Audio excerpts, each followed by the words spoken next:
प्रेक्षकांनो, जसं की आता आपण एंट्रन्स केलेलं आहे, विशेष पोलीस महानिरीक्षक डॉक्टर दिलीप पाटील भुजबळ सरांच्या कक्षामध्ये यावेळेला दस्तूरबुद्ध ते आपल्यासोबत आहेत. महाराष्ट्राचे पोलीस दलातील कुशल, कार्यक्षम, वरिष्ठ IPS अधिकारी डॉक्टर दिलीप पाटील भुजबळ साहेब, आज यांची ख्याती आहे. त्यांनी बऱ्याच अशा घटनांवर रोखठाम लावलेली आणि चांगलं काम सुद्धा केलेलं आहे. त्यांच्या या कार्याची गौरवाची पावती म्हणूनच आज आपण एची न्यूज खास करून त्यांच्या कक्षात आलेलो आहे आणि दस्तूरबुद्ध पाटील साहेब म्हणजे भुजबळ साहेब आहेत. आपण डॉक्टर दिलीप भुजबळ सरांशी बातचीत करूया. सर, सर्वप्रथम खास मुलाखत या कार्यक्रमामध्ये मी आपलं खूप खूप स्वागत करतोय.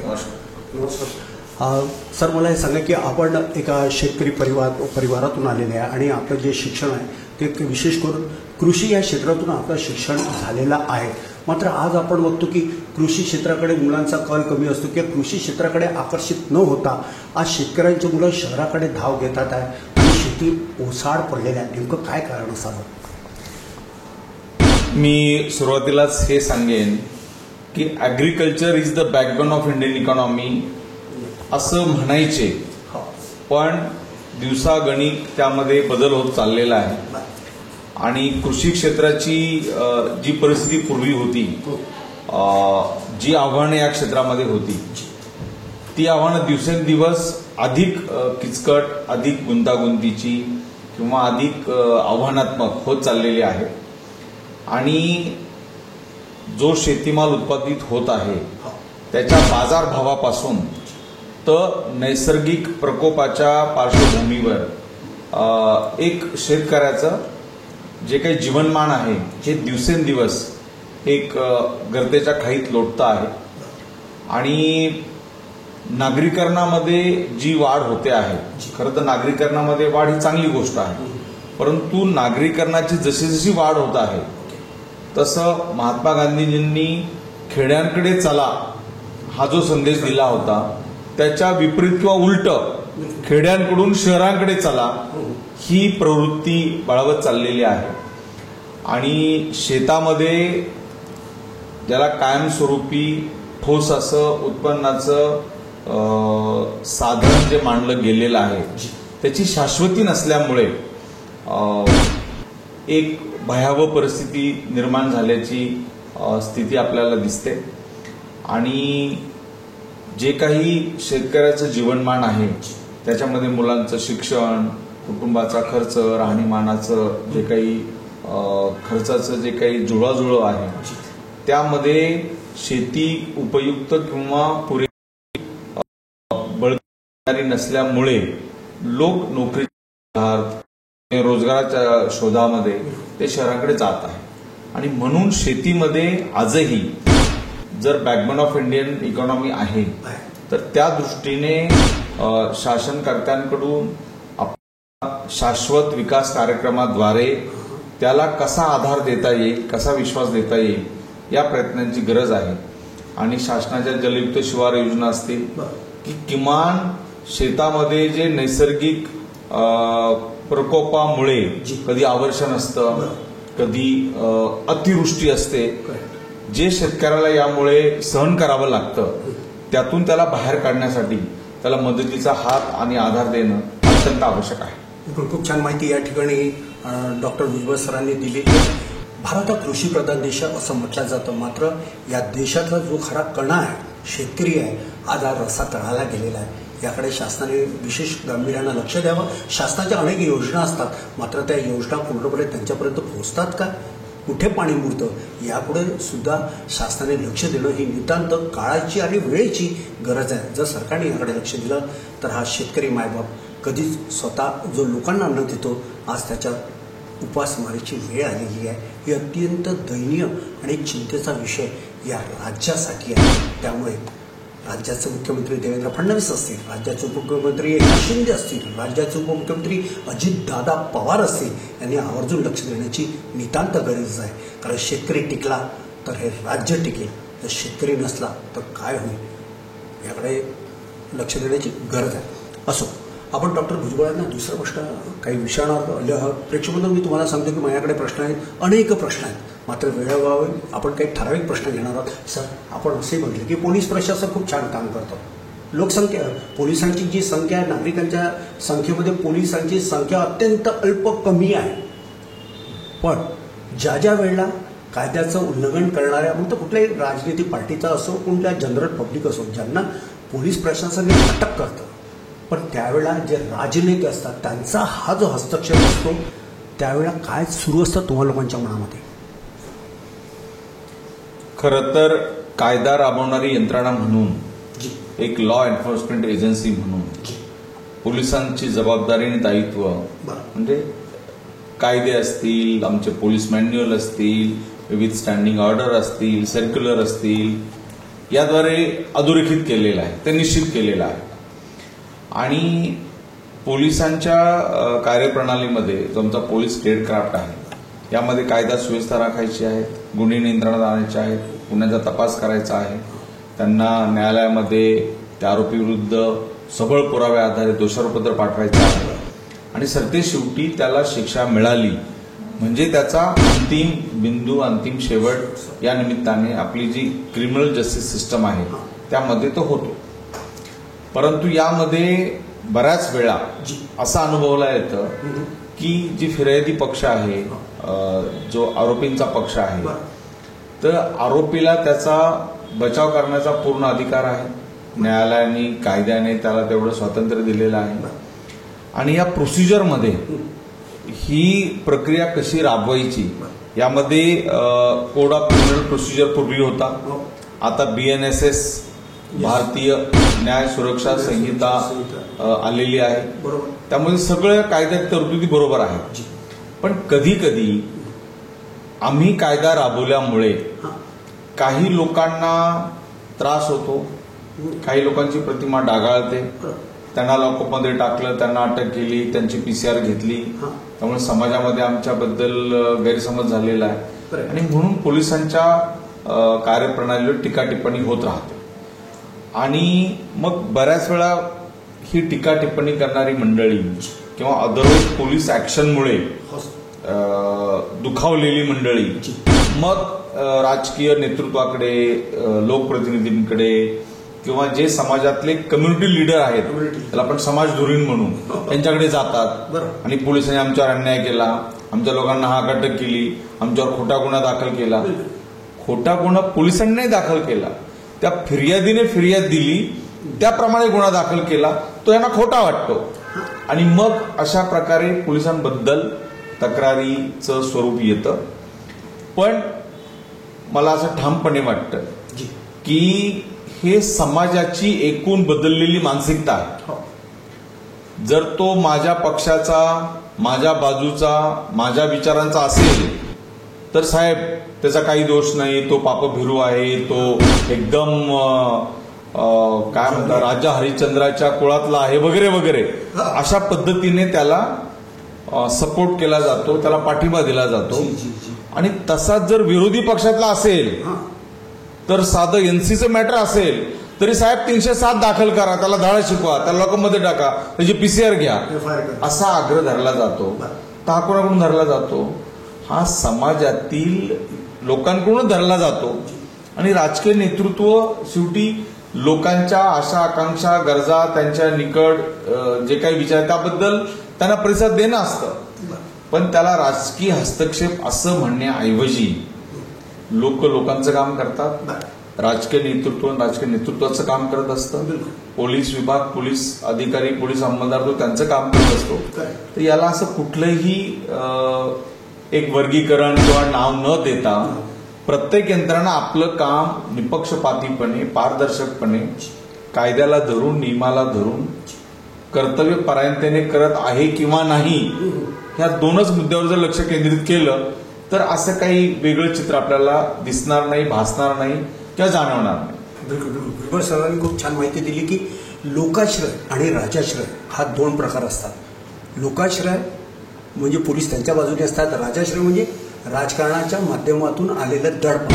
पण हे पोलीस प्रशासन आहे आणि संविधानामध्ये तशी नोंद सुद्धा केलेली आहे. प्रशासकीय अधिकारी हा सर्वात मोठा असतो कारण तो जनतेचा मायबाप असतो. त्याला खरं काय, सदर रक्षण आहे, खलं निग्रहण आहे असं म्हणतात. मग सदर रक्षण आहे म्हणजे त्यांचं संरक्षण करणं आहे आणि खलं निग्रहण आहे म्हणजे असल्या लोकांना शिक्षा ठोठावणे. मात्र याच्यामध्ये राजकारण्यांचा, राजनेत्यांचा जो सहभाग असतो हे कुठेतरी या जनमानसांमध्ये एक वेगळा मेसेज जातो. संतोष, आपण आता जर बघितलं देशमुखांचं, वाल्मिकी कराडला अटक झाली, बाकीचे फरार आहेत, 50 दिवस लुटून गेलेत. राजकीय नेत्यांचा वरदहस्त, पोलिसांवर दडपण. पण खरे पोलीस अधिकारी ते असतात की जे कुठल्याही पक्षाच्या कुठल्याही नेत्याला जुमानत नाही, संविधानाच्या अनुसार कार्य करतात.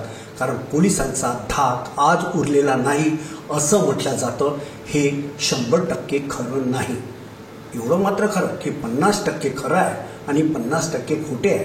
कारण आजही शहरातील जे गुन्हेगारी, सराईत गुन्हेगार असतील, बाकीचे गुन्हेगार असतील, पोलिसांचा वचक राहिलेला नाही.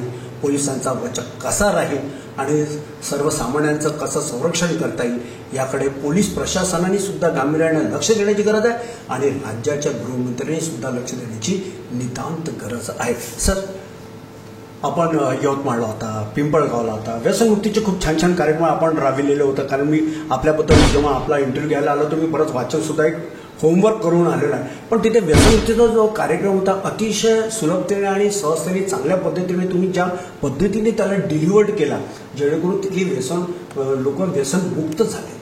बरेच जे काही सोशल एलिमेंट्स होते जे वाईट विचारांचे, त्यांचं कुठेतरी ते कमी झालेले आहे. सर, नागपुरातही हा उपक्रम चालवणार का आपण?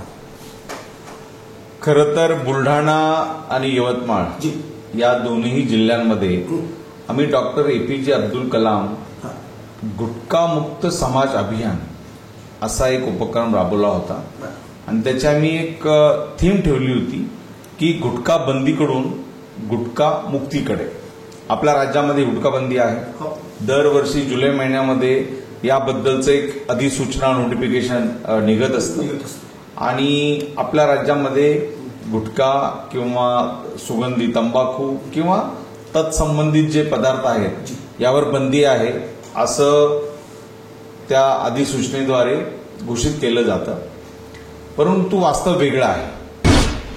वास्तव काय आहे की महाराष्ट्र सोडला तर मध्य प्रदेश, खाली कर्नाटक किंवा बाजूचे ओरिसा किंवा इतर बाजूच्या शेजारच्या राज्यांमध्ये त्यावर बंदी नाही.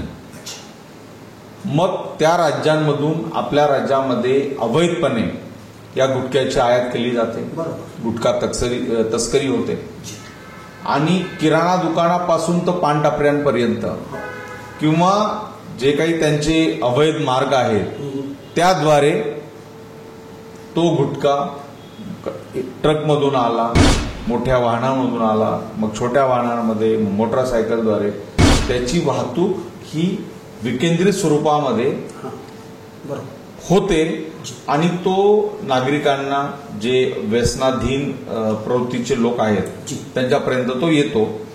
आणि हे जे दुष्टचक्र आहे हे भेदण्यासाठी केवळ कायदेशीर कारवाई ही पुरेशी नाही.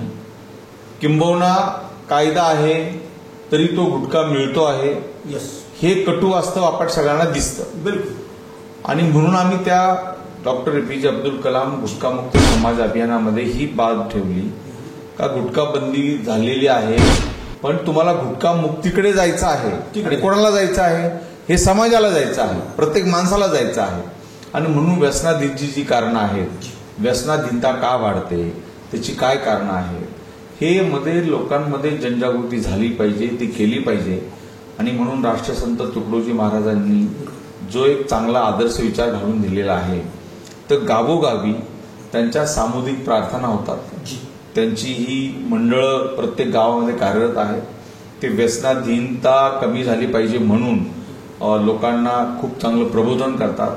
त्यांची मदत आम्ही घेतली आणि बुलढाणा जिल्ह्यामध्ये, यवतमाळ जिल्ह्यामध्ये या मंडळांच्या द्वारे आम्ही समाज प्रबोधनामध्ये पोलीस यंत्रणेला त्यामध्ये सोबत घेतलं आणि घरातल्या महिलांनी, गावातल्या समाजधुरीणांनी महाराष्ट्रामध्ये काय चाललंय, देशात काय चाललंय हे नंतर, माझ्या गावात गुटखा कुठे मिळतो का, टपरीवर मिळतो, दुकानात मिळतो, याच्याकडे मिळतो, त्याच्याकडे मिळतो, ती माहिती पोलिसांना देणे, पोलिसांनी कायदेशीर कारवाई करणे आणि गावात गुटखा येणार नाही अशा पद्धतीचं वातावरण निर्मिती या निमित्तानं आम्ही सुरू केली. भुजबळ साहेब, मला एक प्रश्न हाही विचारायचा वाटतं की हे जे गावागावामध्ये असं कुठे सुरू असतं की आपण लोक त्याला धरपकड करतो, सर्व काही करतो, कारवाई करतो, ही एक प्रकारे त्या झाडाची शाखा कापण्यासारखं झालं. पण जे मूळ आहे, जिथून हा संपूर्ण मान इकडे आपल्याकडे येतो, त्या मुळापर्यंत जाण्याकरता मग काय करा, तिथे तर खरं आपण जर रोकथाम केली तर समोर ते येणार नाही, असं नाही वाटत का?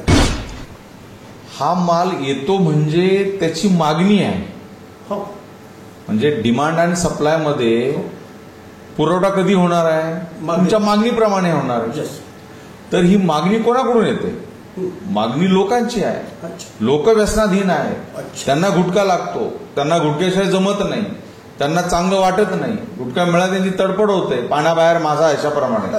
तर म्हणून आम्ही काय केलं, लोकांना शिक्षित करून, कुटुंबामध्ये लोकांना प्रबोधन त्याचं करून, मी गुटखा खाणार नाही, मला गुटखा नको आहे, पण जरी शेजारचा गावातला कोणी करत असेल तर त्याला सुद्धा आम्ही खाऊ देणार नाही, तो कायदेशीर कारवाई करू. तर हे जे दुष्टचक्र आहे हे आम्ही उलट्या पद्धतीने गेलो, त्यामध्ये यश मिळालं. आणि गुटख्याची मागणीच नाही तर तो गुटखा येऊन करणार काय? तो संपणार नाही, तो विकला जाणार नाही. तुम्ही म्हणता त्यामध्ये मोठं तथ्य आहे. म्हणजे जिथून जी गंगोत्री आहे या गुटख्याच्या पुरवठ्याची, ही दुष्टचक्राची जी साखळी आहे ती भेदण्यासाठी सुद्धा जे मोठमोठे होलसेलर आहेत, मोठमोठे रिटेलर आहेत, किंवा हे कुठली सुगंधित तंबाखू बनवायची आहे, सुपारी बनवायची आहे, लोकांना काहीतरी भेकायचं आहे, याच्यामध्ये मुळावर घाव घालण्यासारख्या सुद्धा मोठमोठ्या रेट्स आम्ही त्यामध्ये केलेल्या आहेत.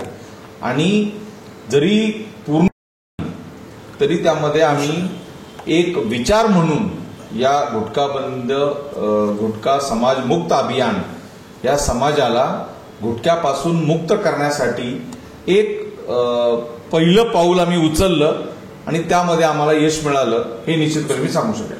बिलकुल पहिलं पाऊल उचललं आणि त्यामध्ये यश आलेलं असं यांचं म्हणणं आहे. आणि गुटखा मुक्त होणं ही काळाची गरज आहे. कारण आज आपण बघतो की कॅन्सरचे जर पेशंट बघितले, त्यांची जर संख्या जर आपण बघितली तर ही दिवसागणिक वाढते आहे. हा सुद्धा एक चिंतेचा विषय. कॅन्सरचे अनेक प्रकार असतात, मात्र मग ते मुख कॅन्सर असतील आहे, कर्करोग असतील आहे, बाकीचे जे, आणि विशेष करून या सुगंधित तंबाखूमुळे होते, यात काही मात्र शंका नाही. आणि काही अंमली पदार्थ म्हणून मार्केटमध्ये आज मोठ्या प्रमाणावर आहे, पण त्याची सुद्धा धरपकड होऊन त्यांच्यावर योग्य ती कारवाई करणं ही सुद्धा तेवढीच काळाची आणि वेळेची गरज आहे. सर, प्रश्न बरेच होते, अजून माझे 2-3 प्रश्न बाकी राहिले. सर, अलीकडे आपण बघतो मग ते यवतमाळ असेल, गडचिरोली असेल, नागपूर असेल, किंवा अमरावती असेल, भंडारा असेल, या ठिकाणी हा जो शेतकरी वर्ग आहे आत्महत्यांचं सत्र खूप वाढलेलं आहे. तर यांच्या आत्महत्या कसं रोखता येईल मी हे म्हणणार नाही, पण प्रश्न हा आहे की जाणारा व्यक्ती जातो, मात्र त्यांच्या जे बाकीचे कुटुंब असतात त्यांचं पालन पोषण किंवा जीवन संवर्धन ते करण्याकरता म्हणून पोलीस शासन करतात, मात्र पोलिसांचाही काही त्यामध्ये नवीन काही उपक्रम असेल आहे का? खरं तर मी यापूर्वी गुन्हे अन्वेषण विभाग महाराष्ट्र राज्य पुणे या ठिकाणी पोलीस अधीक्षक कायदा व संशोधन SP लॉ अँड रिसर्च या पदावर कार्यरत होतो. आणि आम्ही दरवर्षी crime in Maharashtra, crime in India याचं वर्षाचा जो अहवाल असतो, वार्षिक अहवाल, तो प्रसिद्ध करत असतो. तर आम्ही एकदा प्रयत्न केला की आपल्या राज्यामध्ये जो अत्यंत जिव्हाळ्याचा विषय आहे शेतकऱ्यांच्या आत्महत्या, त्याचं एक नवीन चॅप्टर आम्ही सुरू केलं, त्याची माहिती बोलावली, त्याच्या कारणांचं विश्लेषण केलं. आणि हे ध्यानात आलं की जवळजवळ सगळे आत्महत्या करणारे जे इसम होते ते शेतकरीच होते, तो शेतीशी संबंधित होते. आता कर्जबाजारीपणा झालेला आहे, निसर्गाच्या कोपामुळे माझं पीक यावर्षी गेलेलं आहे, ते गेल्यामुळे माझं हे कर्ज फिटलं नाही म्हणून माझी जमीन किंवा जे गहाण ठेवलं ते माझं बँक किंवा पतपेढी किंवा सावकार ते घेऊन गेलेलं आहे. हा अशा या दुष्टचक्रामध्ये शेतकरी गेला आणि त्यातून बाहेर पडणारं आश्वासक सकारात्मक वातावरण नाही. मला कोणाचा आधार नाही, माझ्या पाठीशी कोणी नाही, आणि आता मी कुटुंबाला तोंड कसं दाखवू, मुलीचं जुळलेलं लग्न मोडलं तर हे मी चेहरा आता कोणाला दाखवू, अशा अनेक व्याधींमधून, अनेक त्याला जीवनामध्ये आलेल्या अडचणींना समस्यांना तोंड देण्यासारखी परिस्थिती नसल्यामुळे ते एक असा वेगळा वाईट निर्णय घेतात.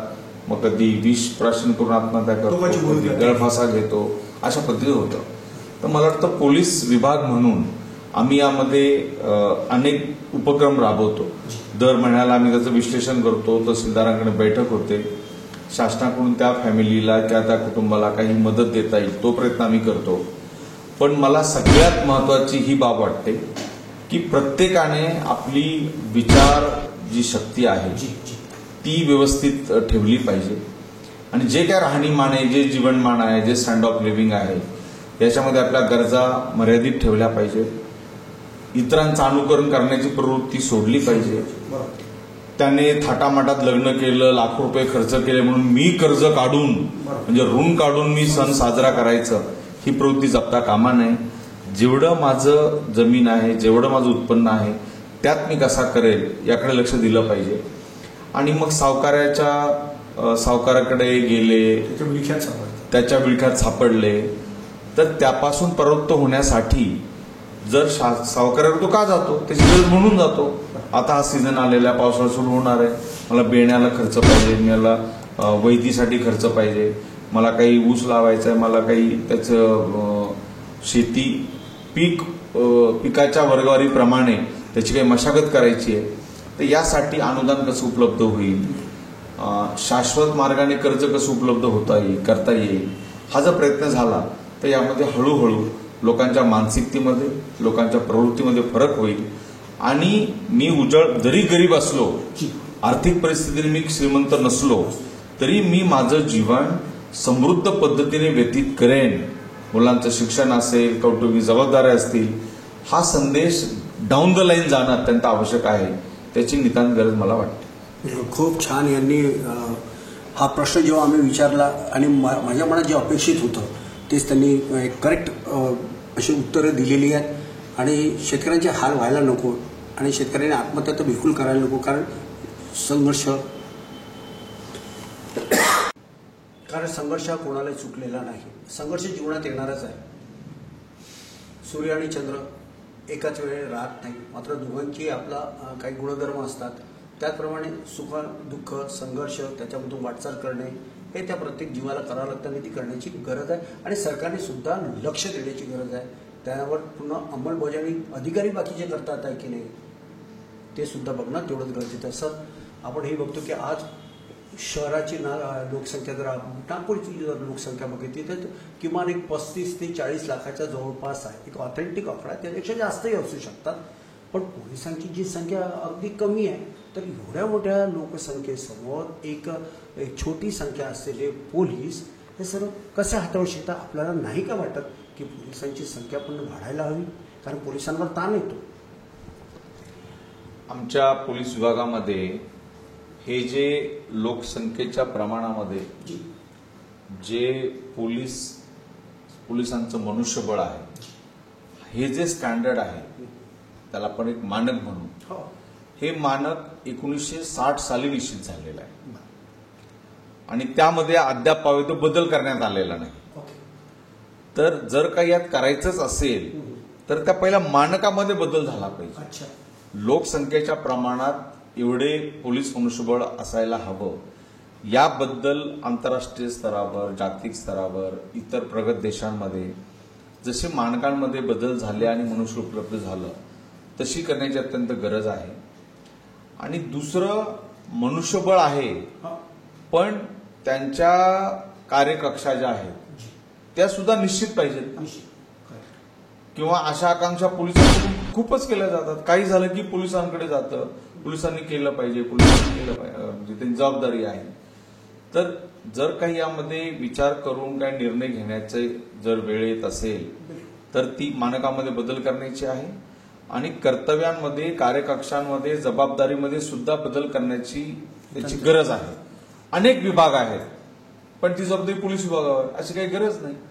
जमाना खूप बदललेला आहे, अनेक राज्यांमध्ये, अनेक देशांमध्ये बदल झालेले आहेत. तर यात जर आपण एक सुसंगती जर आणली तर तुमची मनुष्यबळ, तुमची कर्तव्य, तुमची लोकसंख्या यामध्ये चांगला एक सुवर्णमध्य आपल्याला काढता येईल आणि आहे त्या मनुष्यबळामध्ये एक गुणात्मक क्वालिटेटिव्ह पोलिसिंग कसं देता येईल यामध्ये आपल्याला यश मिळू शकते. या संदर्भामध्ये राज्याचे मुख्यमंत्री गृहमंत्री जे आहेत देवेंद्र फडणवीस या संदर्भामध्ये त्यांच्याशी आपण वेळोवेळी चर्चा कराल.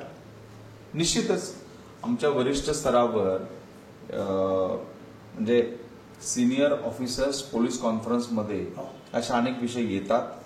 त्याबद्दल अनेक अधिकारी आपल्या सूचना मांडतात आणि पत्रकारांच्या सुद्धा सूचना आहेत. आम्ही आता बघतोय रिपोर्टिंग त्यामुळे पोलिसांना खूप ताण असतो सर. बरोबर आहे. आणि इव्हन ताणाचं व्यवस्थापन करण्याबद्दलही आपण थोडे अग्रेसर असतो, त्यामध्ये पुढाकार घेतो.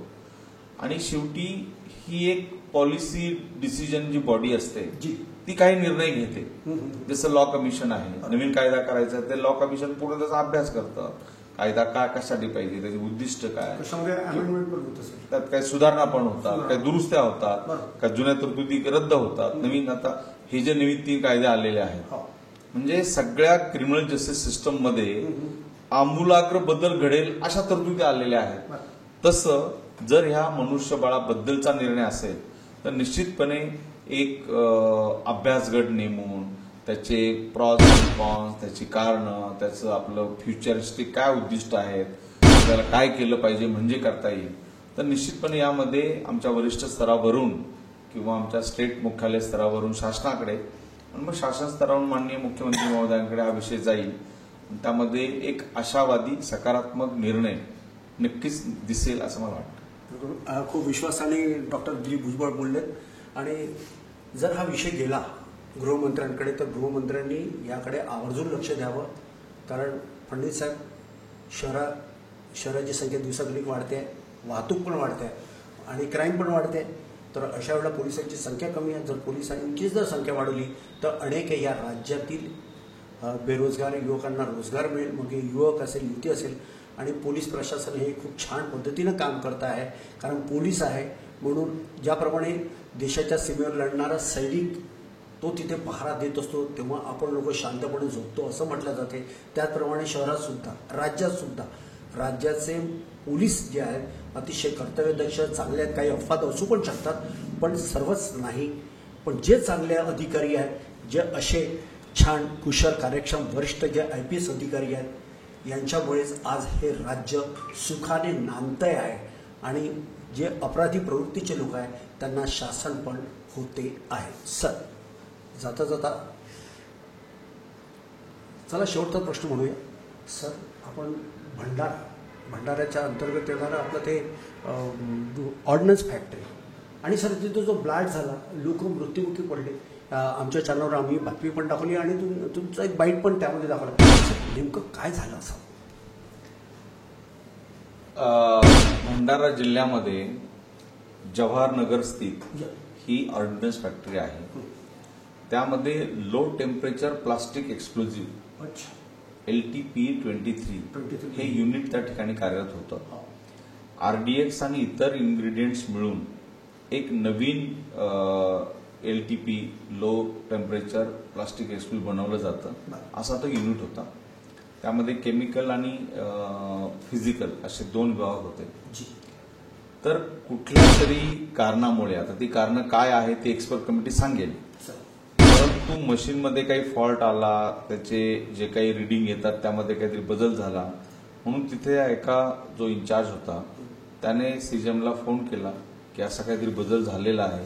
आणि तो फोन चालू असतानाच तो दुर्दैवी स्फोट झाला. मोठा शक्तिशाली स्फोट होता. त्यामध्ये 13 जण काम करत होते. त्यापैकी 8 कामगारांचा किंवा तिथे जे कर्तव्यावर होते त्याचा दुर्दैवी मृत्यू झाला.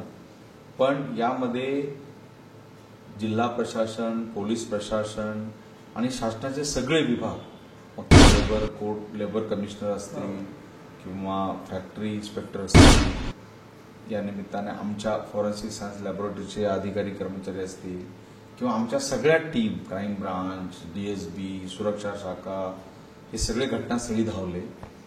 आणि अत्यंत आव्हानात्मक परिस्थितीमध्ये सुद्धा, कारण तो स्लॅब पूर्ण जमीनदोस्त झालेला होता, एवढा आपण पाहिलेला आहे, त्यातून ती बाजूला करणे, जखमींना बाजूला काढणे आणि आपण 5 जखमींना त्यातून जिवंत बाहेर काढून त्यांच्यावर गोल्डन आवरमध्ये उपचार करून त्यांना जीवनदान देण्यामध्ये यश मिळवलेलं आहे. पण दुर्दैवी जे 8 मृत्युमुखी पडले त्यांच्याबद्दल आपली संवेदना व्यक्त करून मग त्यांना कॉम्पेन्सेशन कसं मिळेल, त्यांच्या कुटुंबांना यापुढचा जे काही सेवा कशी त्यांना देता येईल याबद्दल सुद्धा प्रयत्न केले गेले. आणि जिल्हा प्रशासनाने, पोलीस प्रशासनाने ही परिस्थिती अत्यंत कुशलतेने, अत्यंत व्यावसायिक पद्धतीने, प्रोफेशनल पद्धतीने हाताळलेली आहे. आणि घटना घडल्याची माहिती मिळाल्यानंतर हे सगळं रेस्क्यू आणि ऑपरेशन पूर्ण होई पावेतो, सर्च अँड रेस्क्यू ऑपरेशन, कुणी स्पॉट सोडला नाही, सगळं झाल्यानंतरच पूर्ण अधिकारी तिथून आले. त्यामुळे मी नक्कीच भंडारा जिल्हा पोलीस प्रशासन, जिल्हा प्रशासन आणि इतर सर्व विभागांच्या अधिकाऱ्यांना मनापासून धन्यवाद देईल की त्यांनी अत्यंत कर्तव्यपरायणतेने ही परिस्थिती हाताळलेली आहे. लॉ अँड ऑर्डरमध्ये सुद्धा लोकांचा आउटक्राय होताच. पोस्टमॉर्टम झाल्यानंतर आम्ही अंत्यविधी करणार नाही वगैरे, पब्लिक आउटक्राय, जनप्रक्षोभ प्रचंड प्रमाणावर होता. ती सुद्धा परिस्थिती पोलीस विभागाने अत्यंत चाणाक्षपणे त्यांना विश्वासात घेऊन, त्यांना विश्वास देऊन त्या ऑर्डिनन्स फॅक्टरीच्या प्रशासनाला बाध्य करून ते कॉम्पेन्सेशन मिळालं पाहिजे, वेळेत मिळालं पाहिजे, याबद्दल पाठपुरावा केला. त्याला यश आलं आणि आजही तिथली जी परिस्थिती आहे ती पूर्ण नियंत्रणात आहे. अजूनही एक्सपर्ट टीम तिथे येत आहेत, त्याचा शोध घेत आहेत. आणि मी त्यावेळी सांगितलं होतं, आताही सांगतो की अशा दुर्घटना होऊ नयेत म्हणून काही ना काही SOP, काही ना काही याबद्दलची कार्यपद्धती निश्चित झाली पाहिजे. आणि ती सगळ्या ऑर्डिनन्स फॅक्टरींना, अशा हजार्डस जिथे केमिकल्स आहेत, स्फोटक आहेत, त्या ठिकाणी आली पाहिजे, गेली पाहिजे. आणि तिथला प्रत्येक अधिकारी, प्रत्येक कर्मचारी त्या एरियामध्ये जाणारा कुणी असो तो याबद्दल पूर्णतः दक्ष, जागरूक तो राहिला, अशा घटना होणार नाही. तर हे होण्याची नितांत गरज आहे. बिलकुल. आणि त्या ठिकाणी ज्या पद्धतीची त्या मशीन होत्या ना, तर प्रेक्षकांना मी तुम्हाला सांगतो की 20 वर्ष जुन्या, 60 वर्ष जुन्या अशा त्या ठिकाणी मशीन आहेत. तर काय वेळेप्रमाणे मशीनमध्ये सुद्धा बदल करावा लागेल, पण तो अद्याप झालेला नाही. ते सुद्धा कारण असू शकते. याकडे जर शासन प्रशासनानं गंभीर्यानं जर लक्ष दिलं तर या घटनेचं जर गांभीर्य समजलं आणि तिथले जे यंत्र आहेत त्याला कुठेतरी आता नवीन पद्धतीचं यंत्र आणायला पाहिजे. कारण जुने यंत्र झाले, त्यामुळे असले जे प्रयोग केल्या जातं तर त्याच्यामुळे कुठेतरी हे ब्लास्टिंगचे प्रकार होतात. याकडे सरकारने विशेषतः ऑर्डिनन्स फॅक्टरीच्या जे प्रबंधक आहेत त्यांनी लक्ष द्यावं, एवढंच काय म्हणावं असं वाटतं. जाता जाता सरांना एक प्रश्न माझा अजून आहे की सर, यावेळेला लाखो प्रेक्षक AHN न्यूजचे आपल्याला नीट ऐकता येत आहे आणि नीट बघतात आहे, काय मार्गदर्शन करा? मला सर्वसामान्य नागरिकांना आवर्जून सांगायचं आहे, आवाहन करायचं आहे की पोलिसांची प्रतिमा जनमानसामध्ये सकारात्मक नसते, ती निगेटिव्ह किंवा नकारात्मक असते. याला कारण अनेक आहेत, परंतु एक फ्रेंच तत्वज्ञ होते ऑगस्ट ओल्मर, यांचं उदाहरण मी नेहमी सांगतो. तर ते असं सांगतात की the policeman is denounced by the public, criticized by the preachers, ridiculed by the movies, berated by the newspapers, and unsupported by the prosecuting officers and judges. He is shunned by the respectables. He is exposed to countless temptations and dangers. Condemned when he enforces the law, and dismissed when he does not. He is supposed to possess qualification of soldier, doctor, lawyer, diplomat, and educator with the remuneration less than that of a daily laborer. पोलिसांना समाजामध्ये कधीही मानाचं स्थान दिलं जात नाही. समाज धुरीणांकडून कधी पोलीस विभागाची वाहवा किंवा त्यांना चांगलं म्हणणं, त्यांची स्तुती करणं, कौतुक करणं असं होत नाही. चित्रपटांमध्ये पोलिसांना भ्रष्टाचारी, बदफैली बरं. असंच दाखवलं जातं. अपवादात्मक 2-3 चित्रपट असतील त्याच्यात तो हिरो आहे, सगळं करतो आहे. सिंगम. माध्यमांमध्ये विशेषतः तुमच्या इलेक्ट्रॉनिक आणि प्रिंट मीडियामध्ये नेहमीच पोलिसांबद्दल टीका टिप्पणी होत राहते. हो, शे. ही फॅक्ट आहे ना. करेक्ट. एवढंच काय, आमचे प्रॉसिक्युटिंग ऑफिसर्स आणि जजेस यांच्याकडून पोलिसांना सपोर्ट म्हणा, त्यांचं म्हणणं ऐकणं म्हणा, असं काही होत नाही. कारण का, कायदाच सांगतो की पोलिसांसमोर दिलेला जबाब कोर्टात ग्राह्य नाही. आमच्या महाराष्ट्र पोलीस अधिनियमाचं कलमच सांगतं की यामध्ये, किंवा पुरावा कायद्याचं कलम सांगतं की यामध्ये पोलिसांची जी पद्धती आहे ती अशी झालेली आहे. बरं, वास्तव काय आहे, त्याला अगणित अशी आमिषनं, प्रलोभनं जागोजागी आहेत. जर त्यांनी कायदा राबवला तरी टीका, नाही राबवला तरी टीका. हे सगळं असं असलं तरी मला जे सांगायचं आहे ते पुढे आहे. ते ऑगस्ट ओल्मर असं म्हणतात, ते तत्वज्ञ फ्रान्सचे, की असं असलं तरी जनतेची, नागरिकांची पोलिसांकडून काय आकांक्षा असते, अपेक्षा असते का, he suppose to possess qualification of doctor, okay, soldier. जसा सोल्जर सीमेवर धट्टा कट्टा देशाचं रक्षण करतो, तसं पोलिसांनी इंटरनल सिक्युरिटीमध्ये मजबूतीने नागरिकांचं संरक्षण केलं पाहिजे, त्यांच्या जीविताचं, मालमत्तेचं संरक्षण केलं पाहिजे, ही अपेक्षा लोकांची आहे. तो डॉक्टर सारखा देवदूत बनला पाहिजे. डॉक्टर आपण देवदूत मानतो की त्याला सगळं कळलं पाहिजे. या मरणाचं कारण काय आहे, हे फॉरेन्सिक सायन्समध्ये, मेडिकल लिगल केसेसमध्ये काय केलं पाहिजे हे त्याला कळलं पाहिजे. तो लॉयर जसा आपण आपली बाजू मांडण्यासाठी एक विधिज्ञ देतो आणि तो आपली बाजू अत्यंत समर्थपणे मांडतो, तसं पोलिसांनी नागरिकांची बाजू अत्यंत मजबूतीने मांडली पाहिजे, ही लोकांची अपेक्षा आहे. डिप्लोमॅट, राजनीतिज्ञ, डिप्लोमसी एक वेगळी संकल्पना आहे, पण नागरिक असं मानतात की नाही, पोलिसांनी डिप्लोमॅटिकली वागलं पाहिजे, सगळ्यांना समजावून सांगितलं पाहिजे. आणि सरते शेवटी एज्युकेटर, समाज शिक्षकाची भूमिका पोलीस विभागाने वठवली पाहिजे. ती भूमिका लोकांनी अपेक्षित केलेली आहे, त्याप्रमाणे न्याय देण्याचा प्रयत्न केला पाहिजे. म्हणजे हे soldier, doctor, lawyer, diplomat, educator, ह्या सगळ्या भूमिका त्याला मिळतं काय, तर जे काय रिम्युनरेशन आहे less than that of a daily labourer, जो शेतमजूर किंवा जो मजुरी काम करतो त्याला जेवढी मजुरी मिळते त्याच्यापेक्षा कमी रेम्युनरेशन मध्ये त्यांनी हे काम करावं ही अपेक्षा आहे. मी याला पॉझिटिव्हली पाहतो. खरं पोलिसांना किंवा पोलिसांकडून जर अशी अपेक्षा केली जाते, हे पोलिसांचं मोठं औदार्य आहे की विश्वास आहे लोकांचा की नाही, पोलिसांनी हे करावं, हे केलं पाहिजे, ते करू शकतात.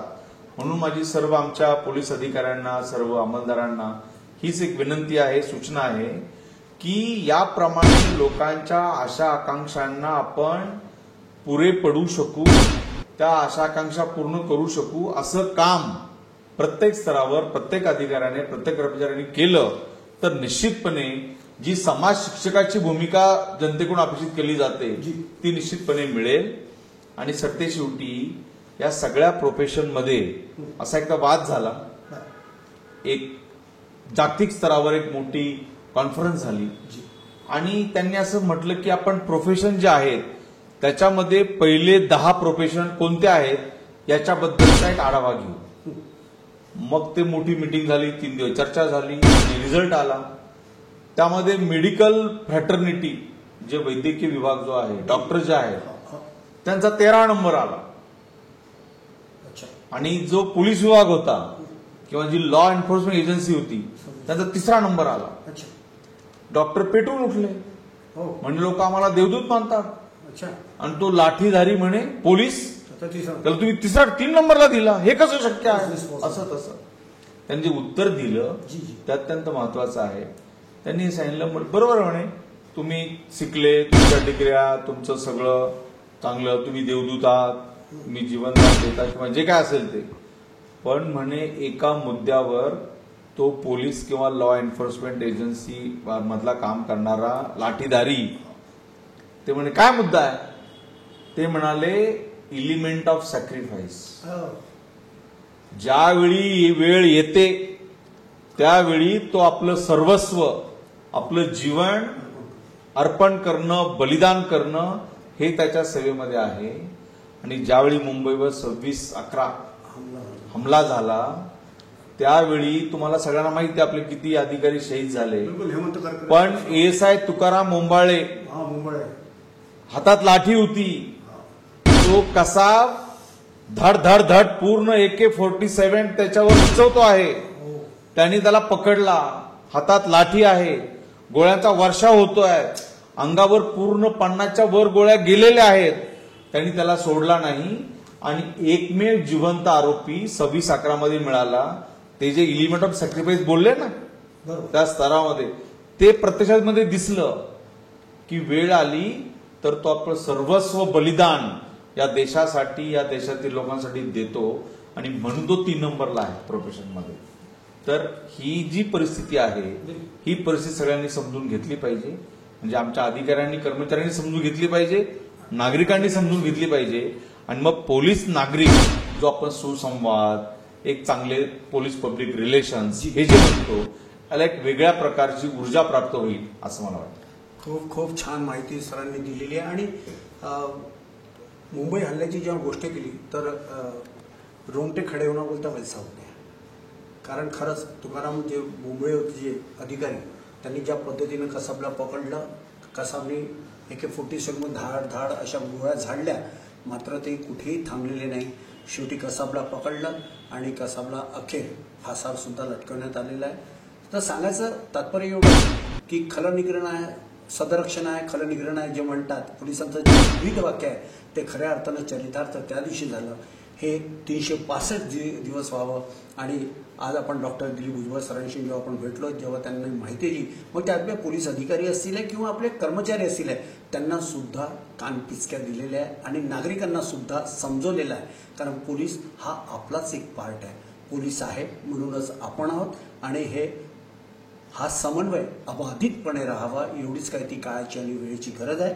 तर प्रेक्षक बंधूंनो, आज आपण विशेष पोलीस महानिरीक्षक डॉक्टर दिलीप पाटील भुजबळ सरांच्या कक्षामध्ये आलं. आणि सरांच्याबद्दल मी सुरुवातीला सांगितलं आणि आजही सांगतो की सर एक कुशल, कार्यक्षम, वरिष्ठ IPS अधिकारी आहेत आणि बरेच त्यांनी चांगले कामं केलेले आहेत. त्यांच्यासाठी नागपूर सुद्धा हा एक खूप मोठं चॅलेंजेबल सिटी आहे, जरी ते मानत नसतील पण आहे. आता ते कशा पद्धतीने यावर मात करतात आणि किती जबरदस्तपणे पोलीस प्रशासनाला मजबूत करतात आणि नागरिकांकरता किती ते मजबूत सह्याद्रीच्या पर्वताप्रमाणे ते उभे राहतात, हे तेवढं बघणं गरजेचं आहे. पण अशा विशेष पोलीस अधिकाऱ्यांबद्दल मला एवढंच म्हणावं असं वाटतं की हिमालया की है पुकार, हिमालया की है पुकार, बहादुरों बड़े चलो, बड़े चलो, बड़े चलो, आगे सबसे हो चलो, आगे सबसे हो चलो. विशेष पोलीस महानिरीक्षक व्हिडिओ जर्नलिस्ट उदय सह संजय मिरे, HN न्यूज नागपुर. अरे वाह, पिकनिक की तैयारी? अब बेटा हम ठहरे डायबिटीज के पेशेंट, इस उम्र में पिकनिक वगैरह तो ना हो पाएगा. ज्यादा बैठने से पैरों में सूजन भी. तो फिर इतनी सारी दवाई क्यों? 90% ऑफ डायबिटिक पेशेंट की शुगर सिर्फ अप्रोप्रिएट डाइट थेरेपी से कंट्रोल की जा सकती है. अच्छा, अब क्या करें? पूरे इंडिया में अप्रोप्रिएट डाइट थेरेपी के 50+ सेंटर्स है. तो आज ही अपनी अपॉइंटमेंट बुक कराएं और डायबिटीज का सोल्यूशन पाएं. आज ही अपने कंफर्मेटरी टेस्ट कराएं सिर्फ एप्रोप्रिएट डाइट थेरेपी से.